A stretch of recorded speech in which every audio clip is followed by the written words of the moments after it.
cette grande édition d'information.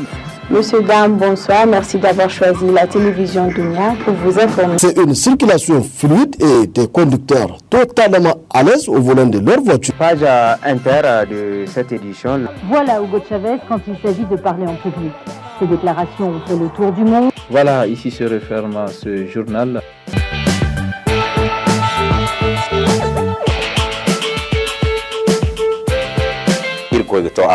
wayne da manti kala harino kan da bore na bongo sibanda masu kallon da sauraron mu barkanmu da yau.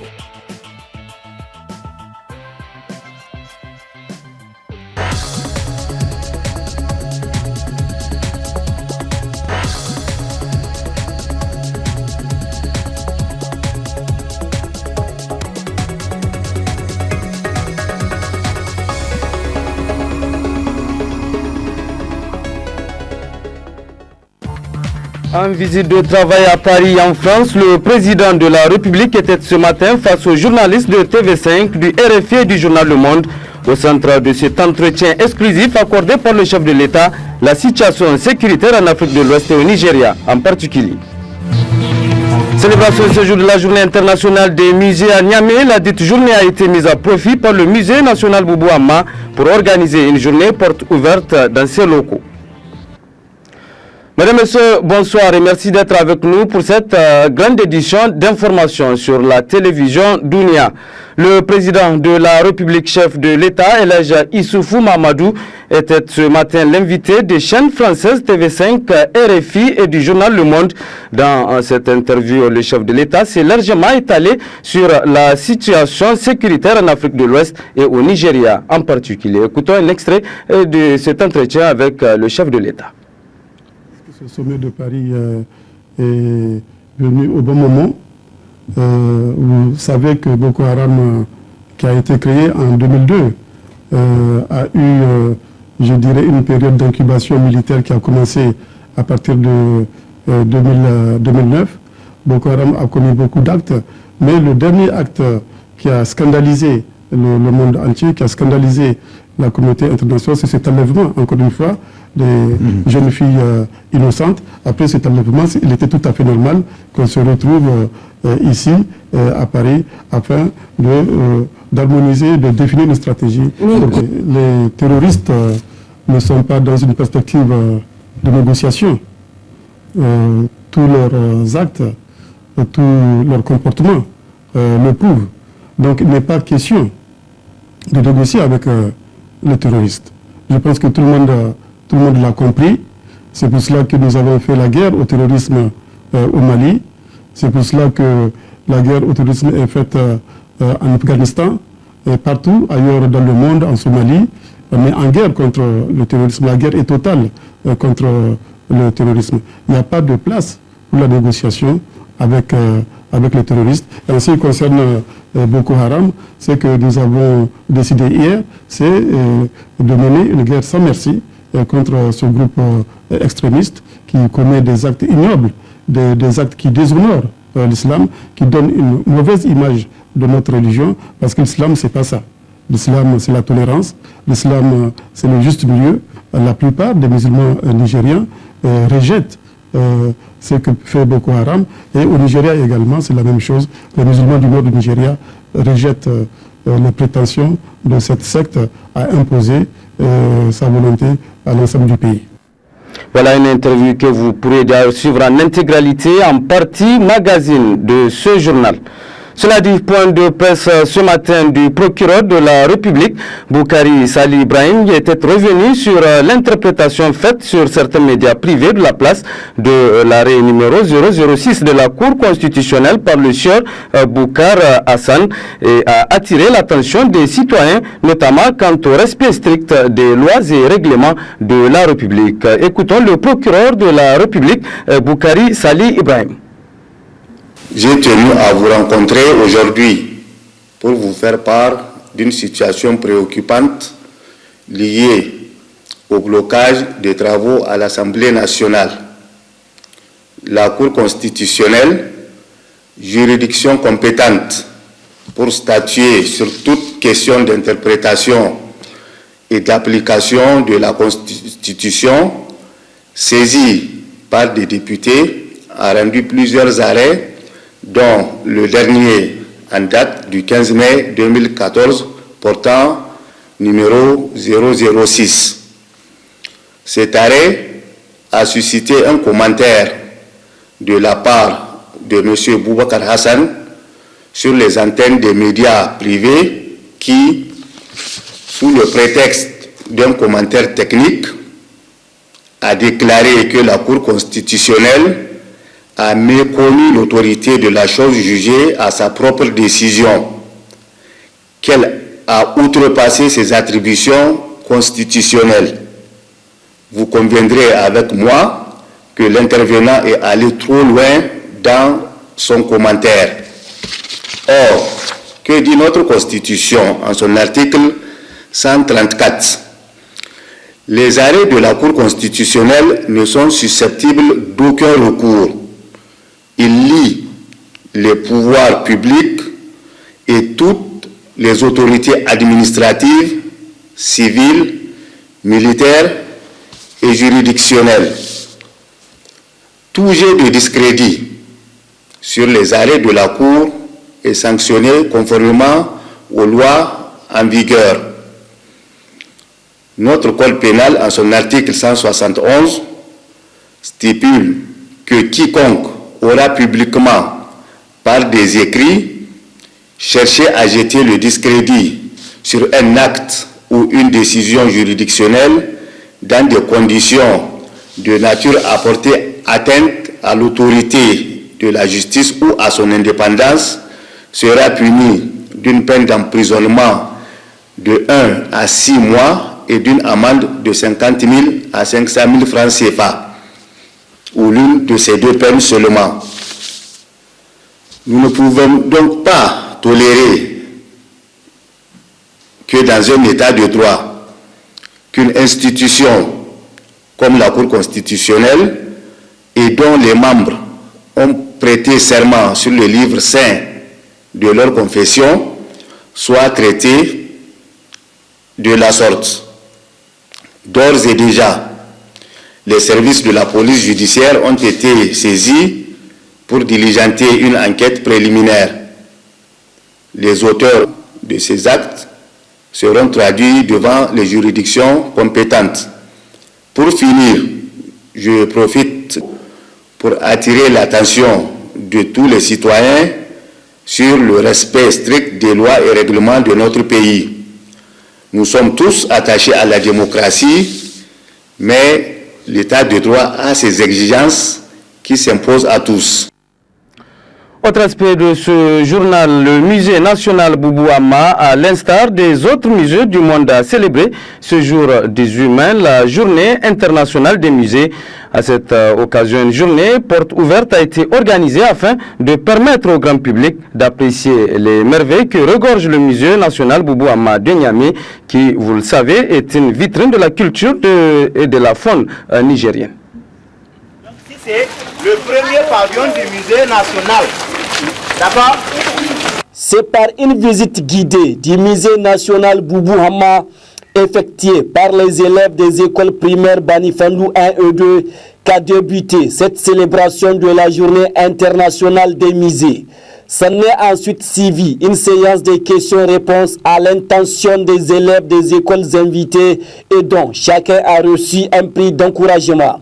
Le ministre de la Culture, des Arts et des Loisirs, tout en démontrant l'importance d'une telle journée dédiée au musée, a par la suite lancé un appel à l'endroit du public à visiter le musée national vitrine de la culture et de la faune nigérienne. Le thème retenu cette année, c'est les liens créés avec les collections muséales. Ce thème, en réalité, il vise à renforcer les relations entre le public d'une part et les musées d'autre part. Ce sont ainsi plus de 35 000 musées de par le monde qui ont été identifiés, qui vont célébrer l'événement. Le Niger, notre pays, qui a toujours su accompagner cet élan mondial dans le cadre de la promotion et de la valorisation du patrimoine culturel, va poursuivre cet effort-là. Parce que tout simplement, nous avons dans le viseur la création de musées régionaux, communautaires et même privés, s'il vous plaît.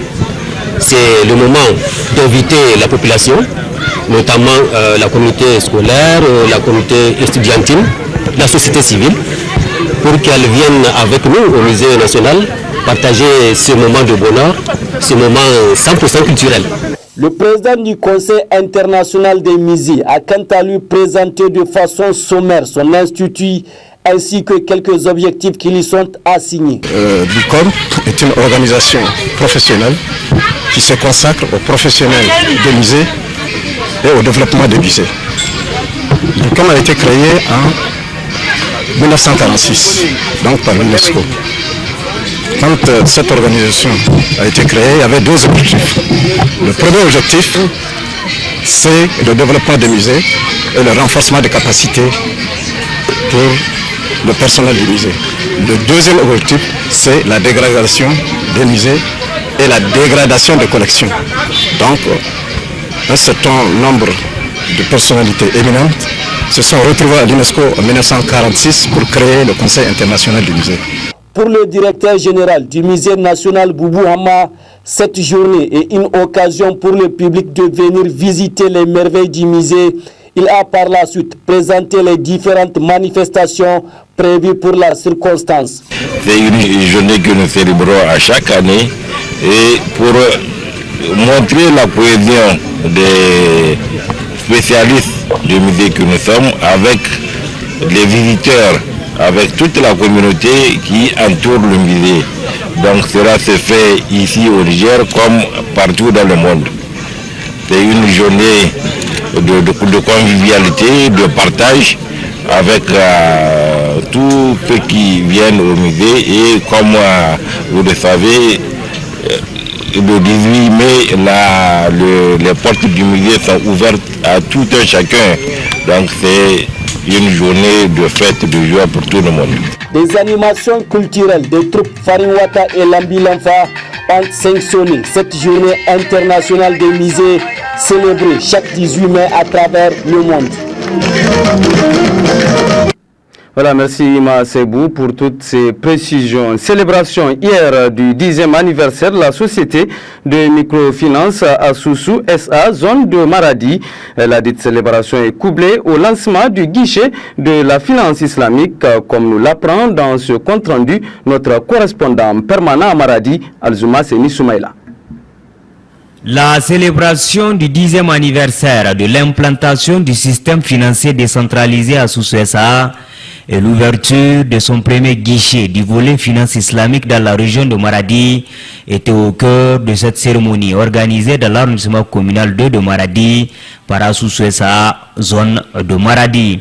Une cérémonie riche aux couleurs de Asusu SA qui a mobilisé les autorités politiques, les chefs traditionnels et les populations pour accompagner Asusu SA et soutenir la finance islamique. Un concept compatible avec les réalités socio-culturelles et religieuses des populations du Niger en général et celles de la région de Maradi en particulier. Aujourd'hui, c'est une nouvelle ère qui s'ouvre avec le lancement de la finance islamique. Fidèle à sa vision de demeurer leader de la microfinance au Niger par l'innovation et servir de modèle de société commerciale à dimension sociale, Asusu SA vient de montrer une fois de plus qu'elle est à la hauteur de cette ambition. L'ouverture d'un guichet de finances islamiques pour répondre aux aspirations socio-culturelles et religieuses d'une population à plus de 90% musulmane en est la preuve éloquente. Le lancement du guichet de finances islamiques de Maradi marque ainsi le démarrage effectif de la finance islamique dans cette région. 9 communes de la région, dont la ville même de Maradi, sont concernées par ce projet. Cela contribuera sans nul doute à améliorer davantage les conditions de vie des populations de la région.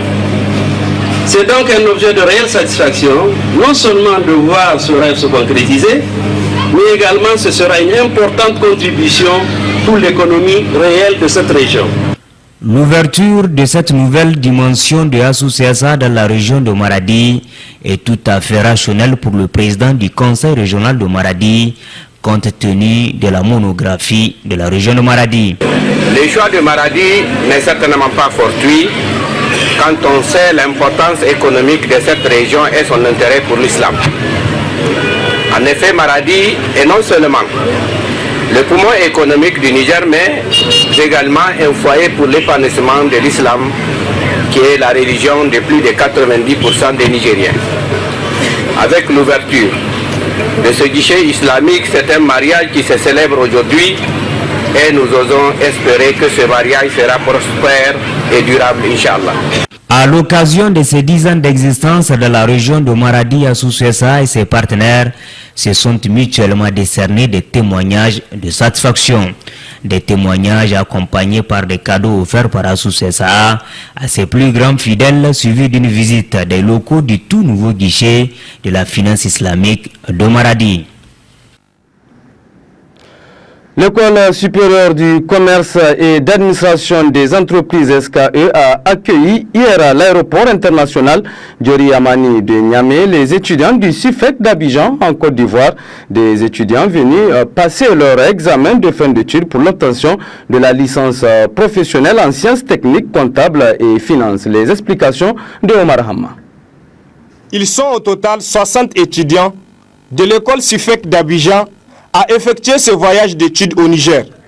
Organisé par l'École supérieure du commerce et d'administration des entreprises, SKE, dans le cadre des examens de fin d'études, notamment celui de la licence Sciences techniques comptables financières, un diplôme reconnu par les CAMES et la France. À sa descente d'avion, le responsable des étudiants a expliqué l'objet de ce voyage. Nous sommes à Niamey dans le cadre d'un voyage d'études, mais en même temps dans le cadre des examens de fin d'année de l'ESCA de Niamey. Donc nous allons passer à l'ESCA de Niamey l'examen de l'INTEC Paris et l'examen de fin d'année de l'ESCA, notamment la licence des sciences techniques comptables et financières, qui est un diplôme Bac+3 reconnu par la France et qui permet à nos étudiants de vite accéder à l'expertise comptable. On a continué de dire que le Niger est un pays qui est en retard de formation. Cependant, à ce jour, l'ESCA de Niamey est la seule école en Afrique francophone à avoir 2 diplômes reconnus par la France. C'est pourquoi nous venons ici, sous ce soleil, pour chercher ce diplôme et retourner à la maison. Malgré le climat, les étudiants se disent confiants d'affronter les épreuves. J'attends de tout ce groupe qui représente la Côte d'Ivoire. On est là pour composer et il faut qu'on se concentre pour cela. Concernant notre arrivée, ce qu'on a constaté tout de suite, c'est la chaleur. On avait entendu parler, mais vraiment la réalité, c'est pas facile à s'adapter. Bon, déjà, nous sommes là pour l'examen de la licence des sciences techniques comptables et financières. Pratiquement le seul examen qui nous donne une reconnaissance par le diplôme d'enseignement supérieur français, aussi reconnu par le CAMES. Donc c'est le but de notre séjour. Nous sommes là et nous allons vraiment nous consacrer à bien composer. Voilà. Ce séjour d'une durée de 10 jours permettra sans doute à ces étudiants de découvrir la ville de Niamey et ses merveilles. Les réseaux des femmes pour la paix, le REFEPA, a effectué hier une mission de travail dans le département de Kolo, une mission à l'issue de laquelle le REFEPA avait procédé à la remise officielle des équipements au groupement féminin de 6 villages du 10 départements. Compte rendu Alimato Abdou. Renforcer et sécuriser l'accès de la femme à la propriété foncière agricole ainsi que ses capacités à l'exploiter. C'est l'objectif visé par le projet Accès des femmes à la propriété foncière agricole au Niger à travers cette mission qui consacre la remise officielle des équipements déjà mis en place au groupement féminin des 6 villages environnants du département de Kolo. Des matériels composés des moulins à grains, des décortiqueuses et grilleuses, des motopompes et des arrosoirs pour les cultures de contre-saison, mais aussi des clôtures grillagées pour les jardins potagers des femmes. Nous sommes dans le village de Wundukorkoy, cadre de la cérémonie officielle de remise d'un certain nombre de matériel. Nous avons, comme vous le voyez, un lot de 3 motopompes d'une certaine capacité pour l'irrigation des périmètres maraîchers des femmes. Et chaque motopompe est accompagnée d'un autre lot d'accessoires, de tuyauterie, de renouvellement et d'arrosage. Deuxième étape de la mission, nous sommes dans le village de Kolozongo. L'appui en équipement ou en ouvrage que le projet a apporté ici, c'est dans le sens de sécuriser le périmètre maraîcher des femmes en disposant d'une clôture grillagée. Donc,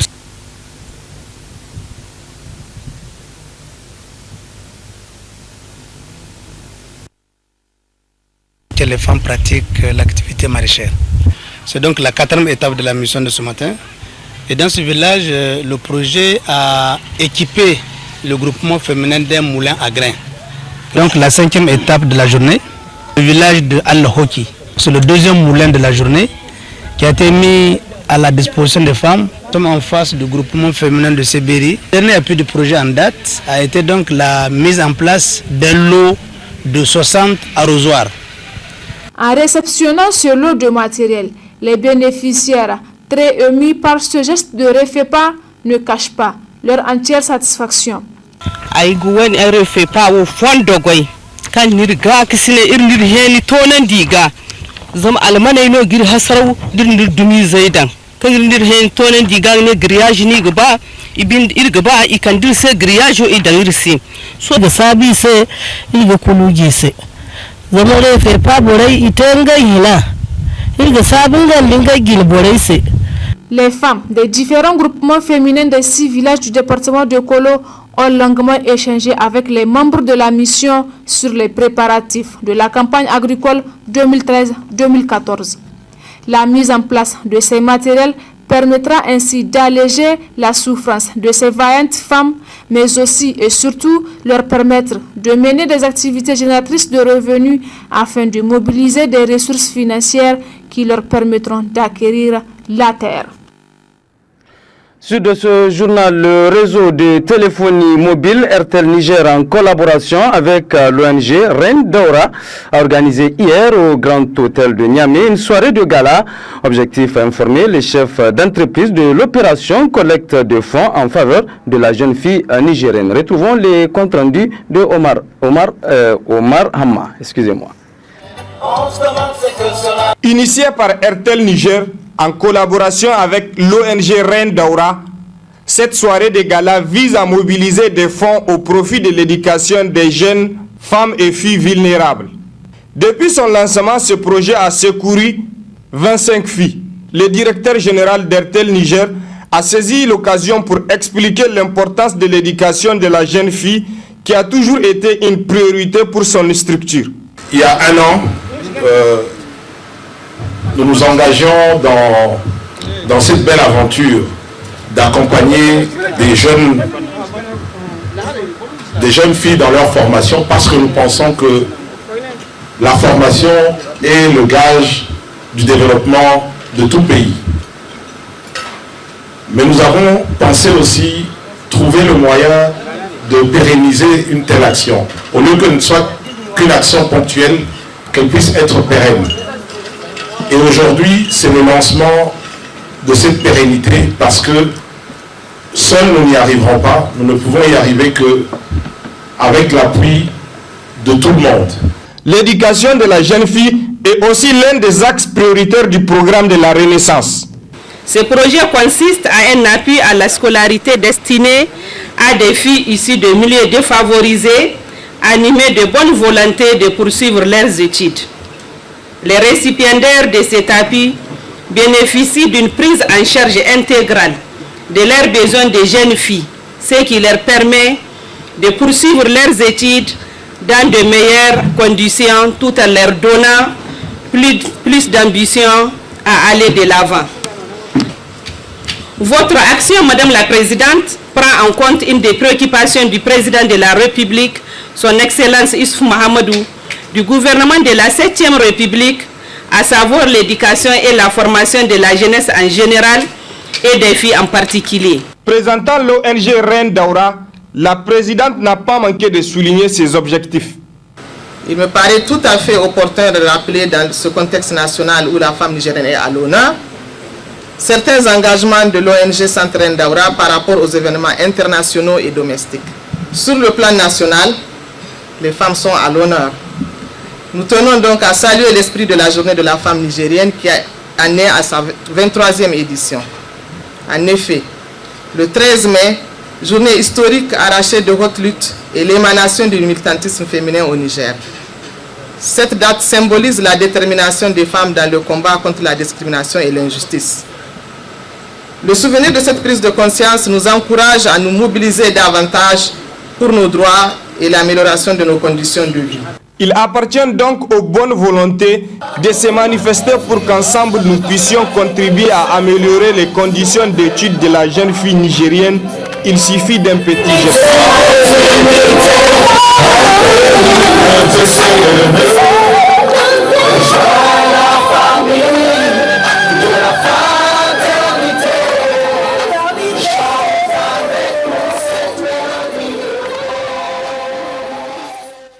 Pendant ce temps, le réseau de téléphonie Move Niger a choisi le bord du fleuve pour le lancement de son nouveau concept dénommé Move Beach.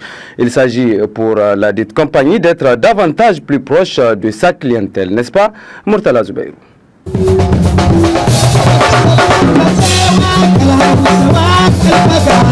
C'est dans une ambiance forte et festive que le géant de la téléphonie mobile Move Niger a mobilisé ses abonnés autour du fleuve. Une manière pour Move Niger de sympathiser avec ses clients à travers cette sortie dénommée Move Beach. Danse, jeux divers et de la musique avec le mystique groupe orchestral Tal National ont donné un éclat particulier à cette manifestation.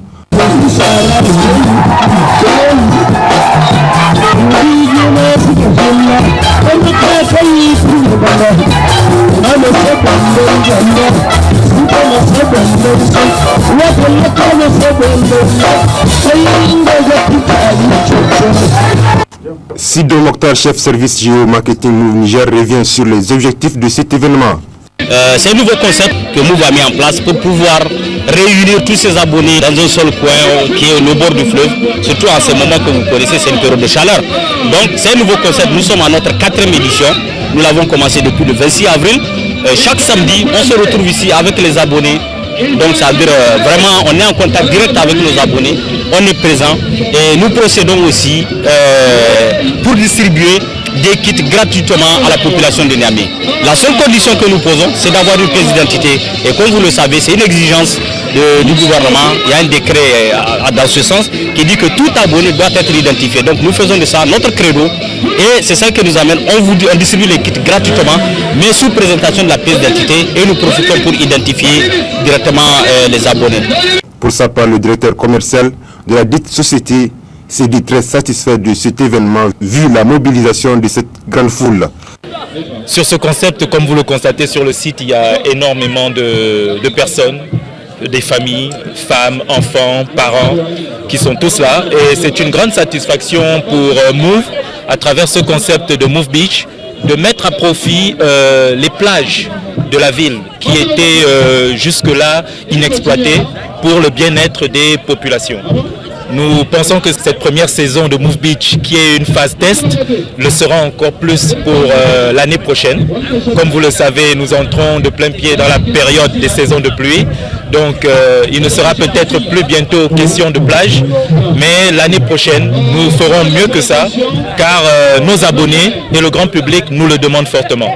À travers cette initiative, Move Niger veut encore être plus proche de ses abonnés pour leur présenter des offres les unes plus importantes que les autres. Nous en venons à présent à la partie magazine de ce journal et comme annoncé, le président de la République et chef de l'État, Elhadji Issoufou Mahamadou, était ce matin l'invité des chaînes françaises TV5, RFI et du journal Le Monde. Dans cette interview, le chef de l'État s'est largement étalé sur la sécurité en Afrique de l'Ouest et au Nigeria en particulier. Très bonne réception, au revoir.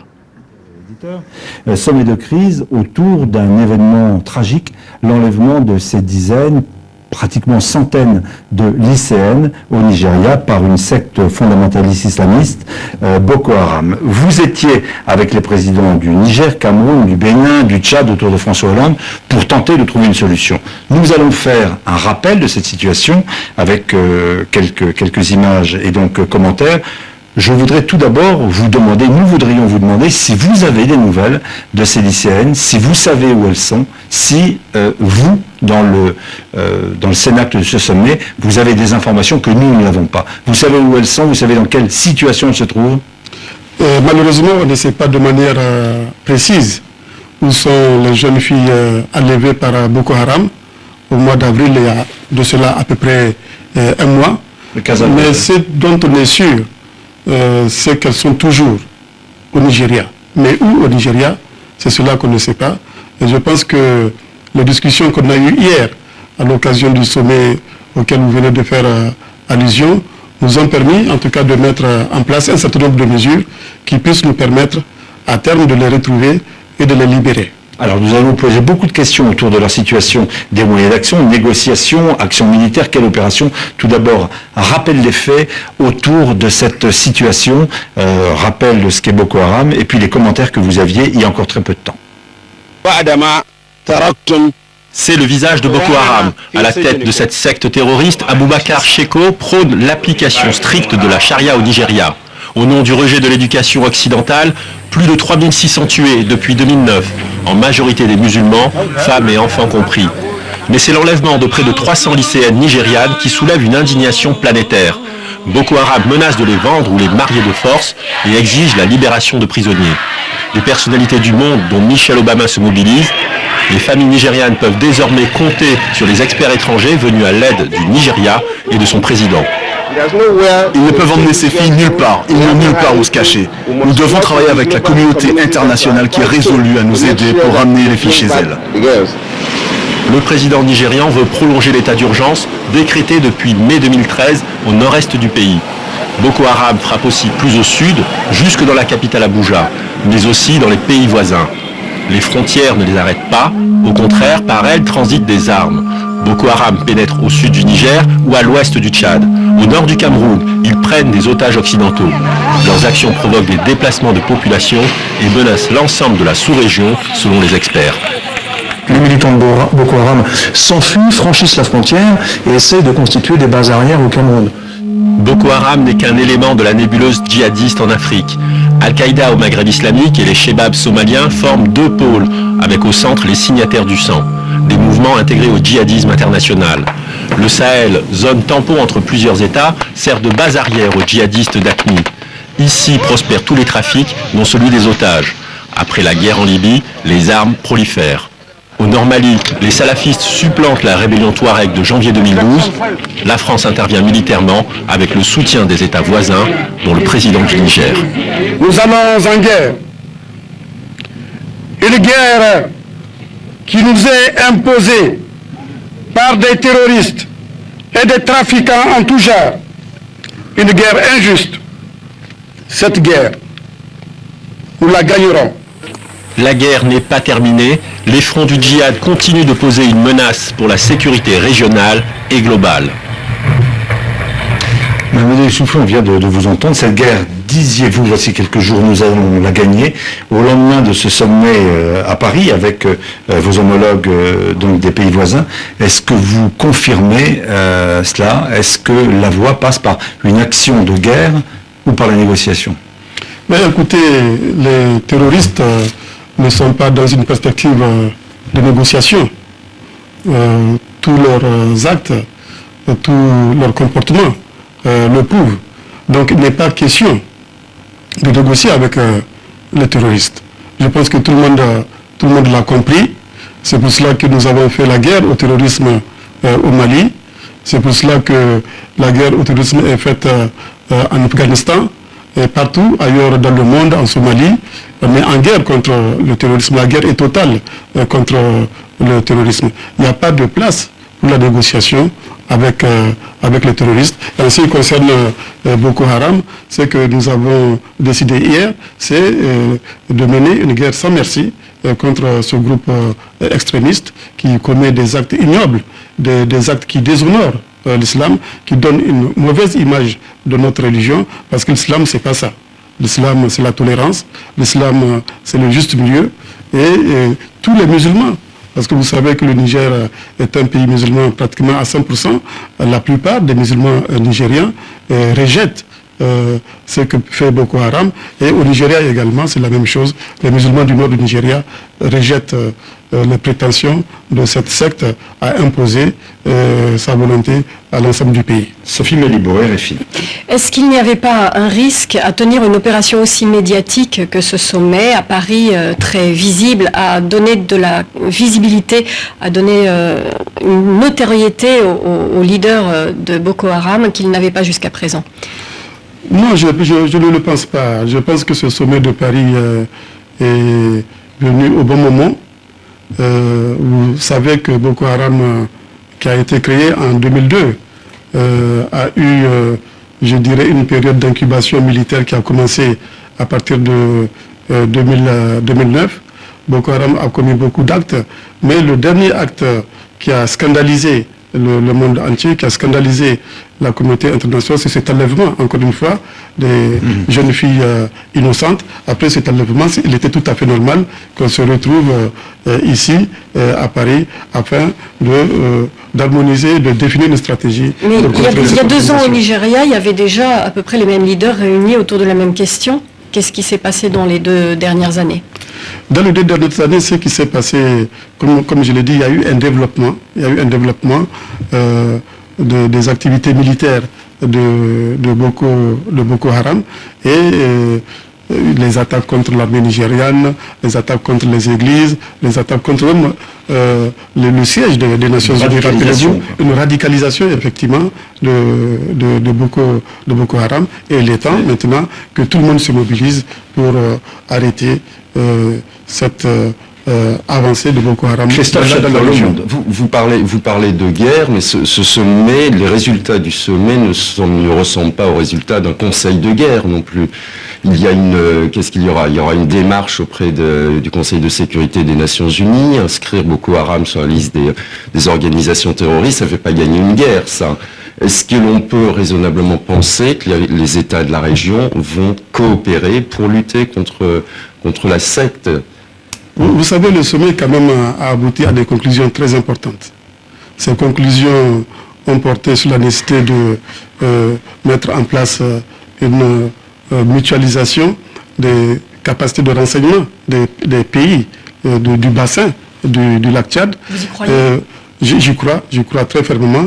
Une mutualisation aussi de moyens opérationnels de différents pays. Du reste, vous savez, avant le sommet, le sommet n'a peut-être pas très bien fonctionné, et c'est cela qu'on paye avec le développement de AQMI dans la région. On a payé la paralysie du CEMOC, mais je pense que ce qui va se passer autour du lac Tchad ne sera pas à l'image de ce qui s'est passé avec le CEMOC. Nous avons au niveau de la CBLT, de la Commission du bassin du lac Tchad, déjà depuis 2012, vous voyez, décidé de mettre en place des forces multinationales composées des forces du Nigeria, des forces du Niger, du Tchad et du Cameroun. Chaque pays a promis de mettre en place un bataillon et c'est en cours de mise en place. Donc il y a des dispositions qui sont prises et le sommet, me semble-t-il, a confirmé ces décisions-là que les États se sont engagés à mettre en œuvre. Pour revenir sur le format de la réunion, il n'y avait pas de présence de l'Union africaine, il n'y avait pas de présence de représentation de la CEDEAO. Comment expliquer? Est-ce que ça risque pas de gripper ensuite le processus? Moi, je ne pense pas que ça puisse risquer de gripper le processus. Il n'y a pas besoin de l'Union africaine. La CEDEAO, l'Union africaine sont d'accord avec nous. Nous allons ensemble traiter cette question de Boko Haram dans la région, d'autant plus que c'est une question qui concerne pratiquement tous les pays et pratiquement toute l'Afrique, puisque Boko Haram a des connexions avec les autres organisations terroristes, notamment Al-Qaïda au Maghreb islamique, les Shebab de Somalie. Et d'ailleurs, nous avons eu des preuves par rapport à la connexion entre Boko Haram et AQMI, parce que les services de sécurité du Niger ont eu à saisir des correspondances adressées par Drukdel à Aboubakar Sheko, le leader de Boko Haram, et dans lesquelles Drukdel donnait des orientations aux responsables de Boko Haram. Quel genre de relation entre AQMI et Boko Haram? Ce sont des financements, c'est de la formation de combattants. D'après ce qu'on sait, les deux idéologies ne sont pas les mêmes. C'est la même idéologie au fond. C'est les mêmes idéologies, c'est le rejet des valeurs occidentales, c'est l'installation de la charia, c'est la création des Émirats islamiques dans les pays africains. Et donc AQMI a très fortement aidé Boko Haram, surtout dans la formation. Vous savez, pendant la période de l'occupation du Nord-Mali, il y a eu beaucoup de militants de Boko Haram qui étaient partis se faire former au Mali. Mais on disait que l'opération Serval avait servi à couper le lien justement entre Boko Haram et AQMI. Mais je vous parle du temps où le Nord Mali était occupé par AQMI. Mais maintenant, l'opération Serval, effectivement, a affaibli très fortement AQMI.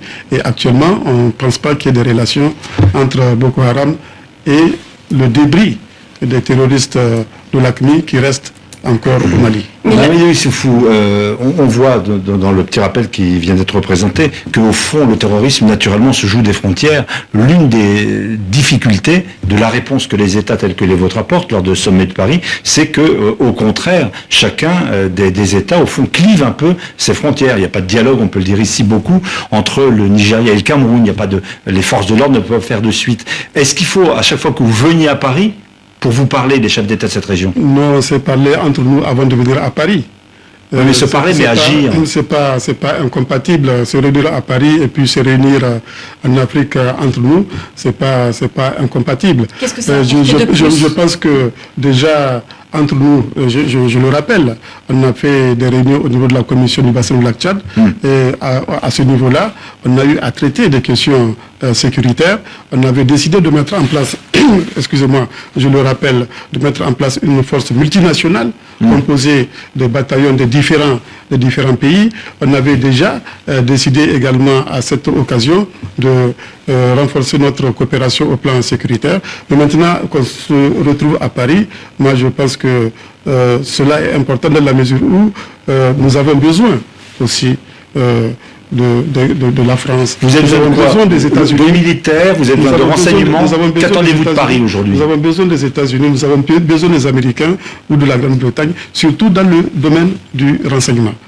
C'est-à-dire qu'on ne peut pas imaginer, par exemple, qu'il y ait des soldats, des militaires français, anglais ou américains sur le sol, nigérians ou camerounais, pour lutter contre Boko Haram. C'est envisageable ou pas? Mais y en a-t-il déjà? Est-ce qu'il y en a? Je pense qu'à ce stade, c'est pas nécessaire. Du reste, le président français l'a clairement dit qu'il n'a aucune intention d'envoyer des soldats français au Nigeria. Je pense que le Nigeria a des forces militaires capables de faire face à la situation. Ce qui manque par contre, c'est le renseignement qui puisse permettre de rendre efficaces les actions des forces militaires du Nigeria. L'armée nigériane est aussi sous le feu des critiques, notamment de la part des États-Unis la veille du sommet, des critiques très fortes sur leur manière d'opérer, la brutalité de leurs interventions quelquefois qui rasent tout un village avec les populations civiles, etc. Est-ce qu'en fournissant les renseignements mais sans assurer le suivi ensuite d'une éventuelle intervention, on ne prend pas des risques aussi? Ça fait partie des questions qu'on a abordées d'ailleurs hier à l'occasion du sommet. Nous avons dit qu'il faut un emploi mesuré de la force. Il ne faut pas combattre Boko Haram de telle sorte qu'on puisse jeter d'ailleurs les populations dans les bras de Boko Haram. Il faut faire un combat avec beaucoup de discernement. Je pense que tout le monde l'a compris et on tiendra compte. Et Boko Haram, par exemple, il faut les détruire, comme disait François Hollande à propos du Mali, les détruire ou les juger. On sait que la tête du chef de Boko Haram est mise à prix et 7 millions de dollars par les Américains.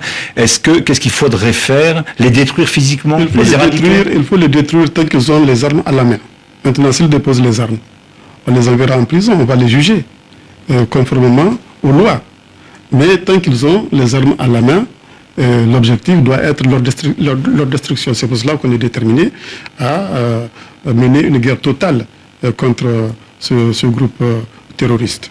Mais est-ce que le Niger en particulier a les moyens de mener cette guerre totale? Vous avez des frontières qui sont assez qui posent pas mal de problèmes avec le Mali. On sous-estime un peu le Niger, mais voyez ce qui se passe. Nous sommes dans un contexte régional où on est entouré par des pays qui sont déstabilisés par les terroristes. Il y a la Libye, par la Libye au niveau de la Libye, au niveau du Mali, au niveau du Nigeria. Mais le Niger continue à rester un îlot de paix. Et de sécurité. Parce que nous avons très tôt, nous avons pris des dispositions très tôt pour sécuriser notre pays, pour sécuriser nos frontières. Certes, ce n'est pas suffisant. nous avons encore beaucoup de choses à faire et nous avons besoin de soutien extérieur, en particulier dans le domaine du renseignement. Mais aujourd'hui, le Niger est un pays totalement sécurisé sur l'ensemble du territoire. Il y a des incursions de Boko Haram, mais chaque fois qu'il y a incursion de Boko Haram à Difa, nous arrivons à les arrêter. Même récemment, on a arrêté des militants de Boko Haram dans la région. Il y a eu même un affrontement entre les forces de défense et de sécurité du Niger et des groupes de Boko Haram. Mais nous prenons les dispositions, en tout cas au Niger, pour que cette menace-là n'expose pas nos populations et le pays. Sophie Malibo, RFI. Le trafic d'armes passe notamment par le territoire nigérien. Qu'est-ce que vous pouvez faire de plus pour endiguer ce flux d'armes à destination de Boko Haram? C'est vrai, nous avons un pays très vaste. Il y a beaucoup de points de passage entre la Libye et le reste du Sahel, entre la Libye et le Nigeria. Et notre objectif, justement, c'est de boucler ces points de passage, c'est de verrouiller ces points de passage. Et vous voyez, le Niger a une position de ce point de vue stratégique importante. Si nous arrivons à verrouiller les points de passage au Niger, on va sécuriser non seulement le Niger, mais on sécurise l'ensemble de la région. Et c'est là que ça n'a pas été fait jusqu'à présent. C'est là l'occasion de dire qu'il faut attaquer le mal à sa racine. Et la racine du mal, c'est la Libye. Il faut stabiliser la Libye. J'ai eu coutume de dire qu'une des erreurs qui a été commise, c'est de n'avoir pas fait le service après-vente. Après la chute de Kadhafi, il fallait pas intervenir, il fallait pas que les Occidentaux interviennent en Libye, Monsieur le Président. Il aurait fallu que les mêmes forces qui ont aidé à la chute de Kadhafi aident à stabiliser la situation en Libye. Aujourd'hui, la Libye, que ce soit au sud ou à l'est, au niveau vers Benghazi, la Libye n'est pas stable. Même hier, il y a eu des affrontements, par exemple à Benghazi, vous le savez. Et la Libye est devenue un sanctuaire pour les terroristes. Tous les terroristes qui ont été chassés du Mali se sont réfugiés dans le sud libyen. La Libye, c'était un énorme magasin d'armes. Elle a accumulé beaucoup d'armes dans le pays. Et après sa chute, toutes ces armes-là ont encore disséminé. Et après, Boko Haram s'approvisionne en armes à partir de la Libye. C'est pour cela que nous insistons sur la nécessité de stabiliser. Dernière question avant la pause de Sophie Malibo. Non, mais je remets ma question, si vous voulez. Tant que la situation n'est pas réglée en Libye, vous, concrètement au Niger, pour le trafic d'armes, comment vous faites pour endiguer? Est-ce que vous avez avancé sur ce chapitre pendant le sommet? On a très fortement avancé parce que le trafic d'armes à travers le Niger a très fortement diminué. Et vous voyez d'ailleurs les mesures que nous avons eu à prendre nous ont permis, nous, de minimiser les effets négatifs de la crise libyenne par rapport, par exemple, au Mali. Parce qu'on a vu très tôt venir le danger et on a pris très tôt les mesures appropriées qui puissent permettre de sécuriser le pays. Monsieur le Président de la République du Niger, beaucoup de questions encore à vous poser. Lorsque vous regardez l'actualité, vous voyez une forte mobilisation. Pourquoi est-ce qu'il aura fallu attendre cette mobilisation internationale de personnalités, Michelle Obama, hier encore à Paris, pour que ce sommet s'organise, pour qu'il y ait une sorte de prise de conscience, alors que quand on regarde dans l'actualité de ces dernières années, vous l'aviez d'ailleurs dit vous-même, il y a plus d'un an, la menace terroriste est terrible pour nous. Pourquoi est-ce que cet événement est à ce point différent et sonne peut-être le réveil de conscience internationale? Mais vous savez, beaucoup de choses se jouent sur l'émotion. Quand même, cet enlèvement qu'il y a eu de 200 jeunes filles a créé une onde de choc dans le monde, a ému l'ensemble de la communauté internationale. Et c'est cela, je crois, qui est... Ces mobilisations sont nécessaires, ces manifestations? Ces manifestations sont nécessaires. Il faut mobiliser le monde entier, il faut mobiliser les États, il faut mobiliser les populations pour que, d'abord, parce que c'est ça l'objectif immédiat, retrouver et libérer les jeunes filles et puis organiser une riposte appropriée pour lutter contre Boko Haram. Le problème avec ces mouvements de médiatisation, de tout d'un coup tous les spots sont fixés sur un événement comme au Mali ou en Libye et après quelquefois le soufflet retombe un peu vite. Oui, c'est vrai, mais justement dans le cas d'espèce, il faut éviter que le souffle tombe un peu vite, il faut entretenir le souffle, il faut poursuivre le combat, puisqu'une fois que les jeunes filles seraient libérées, le combat n'est pas terminé. Il faut poursuivre le combat contre Boko Haram, et c'est ce que nous avons décidé d'organiser hier au sommet. Et puis au-delà de ça, il y a un autre aspect extrêmement important qu'on a évoqué hier, c'est la question du développement, c'est la question de la pauvreté, qui est le principal allié du terrorisme dans nos pays. Et là, il se trouve que au niveau du bassin du lac Tchad, moi, en tant que président en exercice de la commission du bassin du lac Tchad, j'avais rappelé que nous avons un plan de développement de la région et j'ai lancé un appel à la communauté internationale pour qu'elle puisse soutenir le financement de ce plan qui est extrêmement important pour les populations de la sous-région. Quand vous regardez, Boko Haram intervient justement sur les rives du lac Tchad, à l'est du Nigeria, au nord-est du Nigeria, un peu au sud-est du Niger. Ensuite, du côté du Cameroun, c'est la même chose, c'est sur les rives du lac Tchad, et même chose du côté du Tchad. Par conséquent, le gros problème, la meilleure façon d'endiguer le terrorisme à long terme, c'est de se préoccuper des questions du développement économique et social de cette zone. Vous ne jouez pas sur le même temps. Pour l'instant, le temps joue en faveur de Boko Haram. Ce sont des actions immédiates, c'est du court ou du moyen terme. Les opérations de développement, on sait, prennent des dizaines et des dizaines d'années. Nous sommes conscients de ça. Nous disons l'objectif immédiat, c'est de libérer les jeunes filles. Ensuite, il faut poursuivre les actions sécuritaires pour vaincre Boko Haram, mais parallèlement aussi, il faut entreprendre des actions de développement parce que, je le répète encore, le principal allié du terrorisme, c'est la pauvreté. Et dans un pays comme le vôtre, par exemple, est-ce que vous avez encore de la marge de manœuvre? Est-ce que vous avez encore de l'argent à consacrer à de la défense, à la sécurité sur toutes vos frontières, alors que la population reste très pauvre? Nous sommes obligés d'avoir deux fers au feu. C'est-à-dire à la fois nous occuper des questions sécuritaires et aussi nous occuper des questions de développement. Vous savez, il ne faut pas répéter l'erreur qui a été commise dans les années 80, dans les années 90, parce que pendant cette période-là, on a considéré qu'il ne servait à rien d'investir dans la sécurité. Or, aujourd'hui, l'expérience est faite, investir dans la sécurité, c'est aussi investir dans le développement. Donc il faut faire les deux choses en parallèle, il faut faire les deux choses en même temps. Vous avez évoqué, on a évoqué tout à l'heure les incidents dans la région de Difa. Vous les qualifiez d'incursion de Boko Haram. Vous pouvez affirmer que Boko Haram n'est pas implanté au Niger. J'affirme que Boko Haram n'est pas implanté au Niger.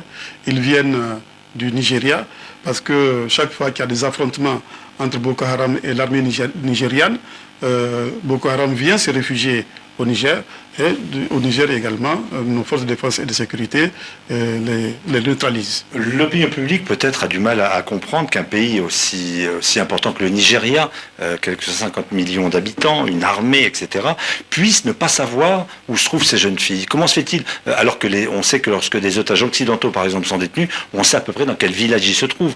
Comment se fait-il que cet État soit aussi impuissant, ou peut-être que l'armée soit gagnée d'une certaine façon par Boko Haram pour cette inefficacité? C'est très surprenant. C'est vrai, vous avez raison, ce pays, c'est un grand pays, c'est 170 millions d'habitants, mais comme j'ai dit, un des problèmes auxquels nous faisons face et qu'on doit régler, c'est un peu comment créer les conditions de l'adhésion des populations.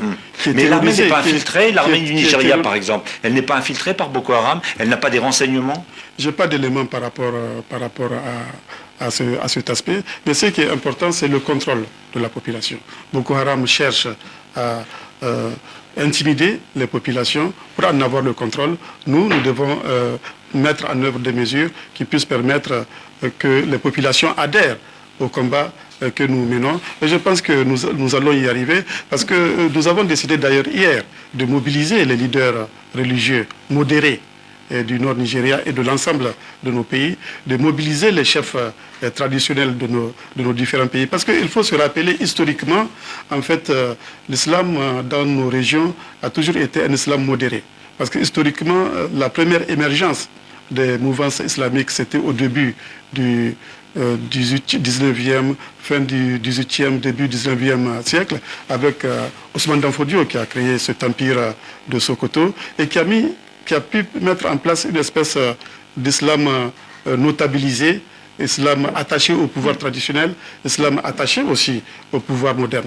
Malheureusement, cette tradition a été perdue avec les nouvelles écoles islamiques modernes qui ont produit de nouvelles élites qui sont en rupture avec le pouvoir traditionnel. Et c'est un peu cela qui a donné des élites, en fait des terroristes comme Aboubacar Cheko. Mais vous justement, sur ce radicalisme religieux, il y a le Moujao, donc c'est un islam radical mais négro-africain.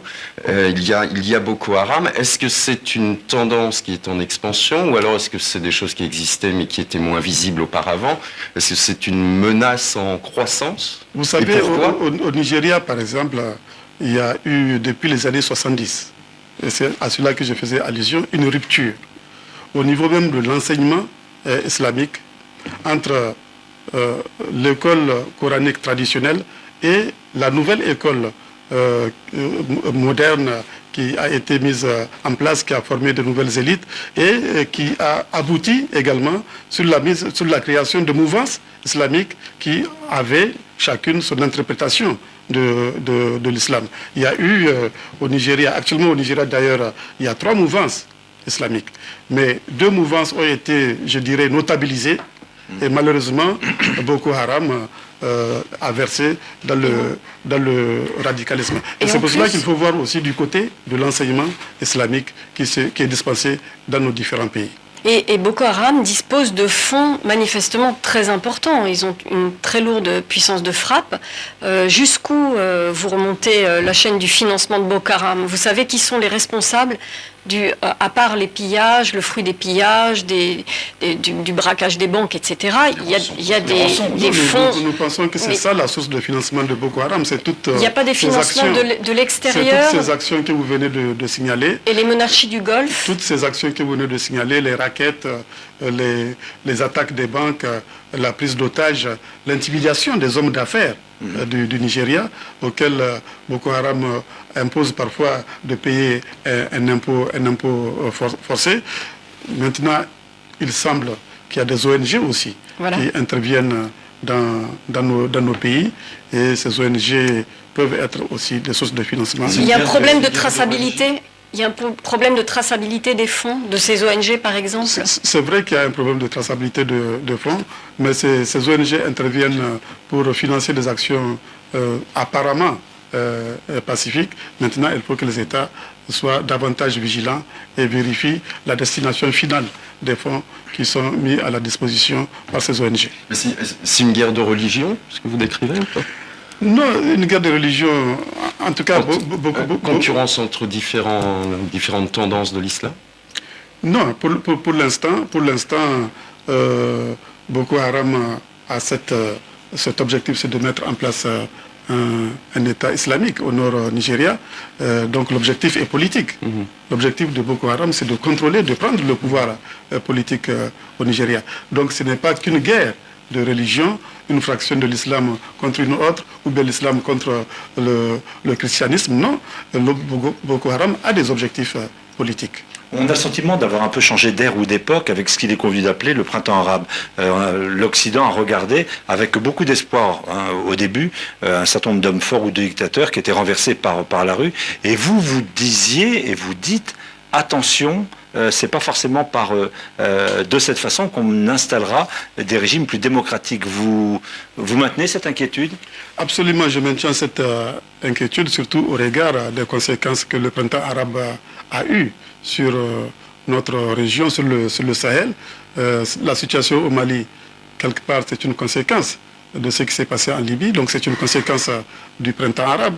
On voit aussi comment le printemps arabe a évolué en Égypte. Ça a abouti au coup d'État, ça a abouti à la remise en cause de la démocratie.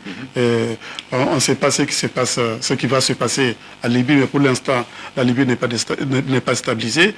En Tunisie, les choses semblent bien s'arranger. Donc, globalement, si on doit faire le bilan de ce qui s'est passé dans le monde arabe, en tout cas en ce qui concerne notre région, le bilan est négatif. Vous parlez d'un chaudron, même plutôt que d'un printemps arabe. Tout à fait, j'ai dit, à lieu et place du printemps arabe, il faut plutôt parler d'un chaudron arabe. Quel est l'état de vos relations avec la Libye? Vous avez fait un geste d'un certain côté en renvoyant des Libyens à Tripoli. Par ailleurs... Nos relations sont excellentes avec les autorités libyennes. Nous nous efforçons d'entretenir des relations de bon voisinage avec tous les pays frontaliers du Niger, notamment avec la Libye. Et notre objectif, c'est d'apporter notre contribution à la stabilisation de la Libye. Mais quand des membres de votre gouvernement préconisent une intervention franco-américaine en Libye, vous ne craignez pas de Nous ne vous brouiller? préconisons pas une intervention étrangère à Libye, c'est aux Libyens d'en décider.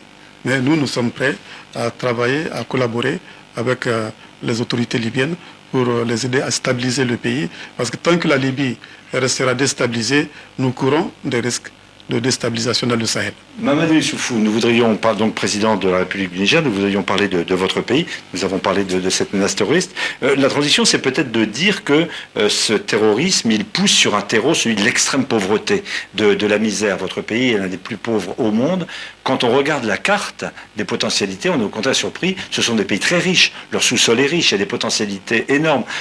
Comment se fait-il qu'il n'y ait pas un meilleur rendement de ce potentiel pour la population elle-même? C'est vrai, vous avez raison de le dire, nos pays sont très riches. Si je prends le cas du Niger, nous disposons d'uranium, nous disposons de pétrole, uranium, or, charbon, et etc. la population n'y est plus nous sommes en train de mettre en œuvre un programme qu'on appelle programme de renaissance et qui enregistre beaucoup de résultats, qui enregistre beaucoup de réussites. Nous avons mis en place beaucoup de projets structurants. Par exemple, si je prends l'exemple du barrage de Kandaji, ce barrage de Kandaji qui permettra au Niger d'avoir de l'énergie à faible coût est en train d'être mis en place. Nous venons de lancer un autre projet structurant avec Bolloré, le projet de chemin de fer, la fameuse boucle ferroviaire depuis Cotonou jusqu'à Abidjan, en passant par Niamey. À la fin du mois de juin, je vais lancer un autre projet très important avec les Américains. Il s'agit de l'exploitation d'une mine de charbon qui permettra d'alimenter une centrale thermique de 600 MW. Je suis en train de réussir l'initiative 3N. Les Nigériens nourrissent les Nigériens, parce que vous savez, nous sommes un pays du Sahel. Une des préoccupations des populations, c'est l'alimentation, c'est la sécurité alimentaire. Et nous sommes en train de réussir cette révolution verte que constitue l'initiative 3e. Les Nigériens nourrissent les Nigériens. Et désormais, au Niger, sécheresse n'est plus synonyme de famine. Mais comment cette croissance, ces investissements peuvent-ils avoir des retombées positives sur la population, sachant que cette population double tous les 20 ans? Est-ce que cette croissance démographique ne bloque pas tout espoir de redistribution? Notez, spectateurs et auditeurs, que le Niger est le pays qui a la plus forte progression, croissance démographique au monde. 7 enfants par femme aujourd'hui. C'est vrai, la croissance démographique est un défi majeur pour nous au Niger. Nous avons récemment fait le recensement général de la population et il se dégage de ce recensement que nous avons un taux de croissance de 3,9% par an. C'est énorme, c'est vertigineux. Et comme vous l'avez dit, le taux de fécondité aussi est élevé, plus de 7 enfants par femme.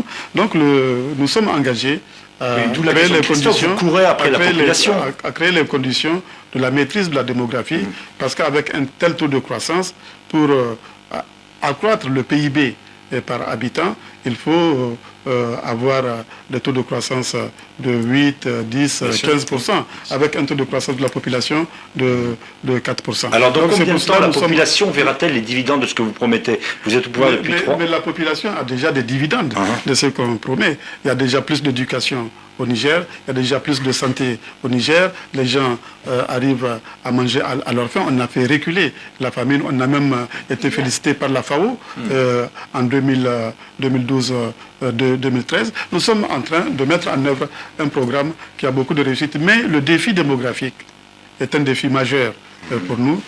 Comment créer les conditions de la transition démographique au Niger, c'est à cela que nous sommes attelés, réduire la mortalité maternelle et infantile, mais en même temps aussi maîtriser l'accroissement des naissances. Sophie Malibo, pour ce qui est de l'exploitation du sous-sol et de l'uranium notamment, il y a un peu plus d'un an, vous étiez dans cette émission et un accord devait être signé avec notamment Areva qui exploite l'uranium au Niger. Est-ce qu'on a avancé sur cette question? Oui, on a beaucoup avancé. Areva est un partenaire stratégique pour le Niger. Ça fait 40 ans que nous sommes ensemble.